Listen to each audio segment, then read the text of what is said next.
Praise the Lord. 35వ కీర్తన 10వ వచనం. యెహోవా నీ వంటి వాడెవడు? మించిన బలము గల వారి చేతి నుండి దీనులను, దోచుకుని వారి చేతి నుండి దీనులను దరిద్రులను విడిపించు వాడవు నీవే.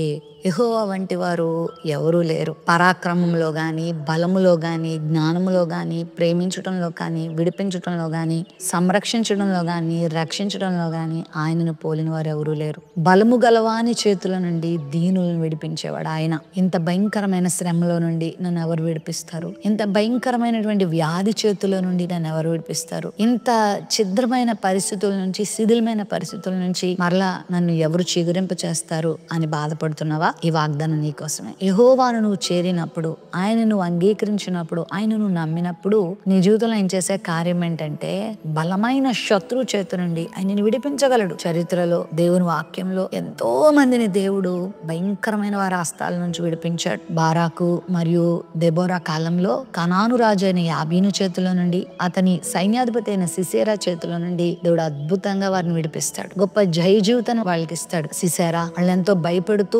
900 ఇనపరాధాలతో వారిని ఎంతో కంగారు పెడుతూ, ఎంతో వారిని దీన స్థితికి, హీన స్థితికి తీసుకొచ్చినప్పుడు, అణిచివేసిన పరిస్థితి తీసుకొచ్చినప్పుడు దేవునికి మొర్ర పెట్టగా దెబోరా హయాంలో, బారాకు సారథ్యంలో దేవుడు ఘన విజయాన్ని ఇశ్రాయేలుకి ఇస్తాడు. యాయేలుని దేవుడు వాడుకుంటాడు, గొప్ప విజయాన్ని ఇస్తాడు. ఈ రోజు నీ జీవితంలో కూడా దేవుడు ఆ విజయాన్ని ఇస్తాడు. బాధపడకు, భయపడకు. ఇంకా నాకు విడుదల లేదా, నా బ్రతుకు ఇంతేనా, నా జీవితం ఇంతేనా అని కృంగిపోవద్దు. ప్రభు దగ్గరికి రా విశ్వాసముతో. నా ప్రభు నన్ను విడిపిస్తాడు, నా ప్రార్థనను వింటాడు, నాకు దేవుడు ఆదరణ ఇస్తాడు, నాకు జయం ఇస్తాడు, నాకు సంతోషం ఇస్తాడు. నువ్వు నమ్మితే ఇప్పుడే ఆయన కృపను నువ్వు పొందుకుంటావు, గొప్ప అద్భుతాలు చూస్తావు. ప్రేమ నమ్మకం కలిగిన మా తండ్రి, బలమైన వాటి చేతి నుండి, బలమైన వారి చేతి నుండి విడిపించే సామర్థ్యం నీకే ఉంది. నీ బిడ్డలను శత్రువుల చేతి నుంచి విడిపించి గొప్ప జయ జీవితమును దయచేయమని యేసు నామములో ప్రార్థిస్తున్నాం తండ్రి. ఆమేన్.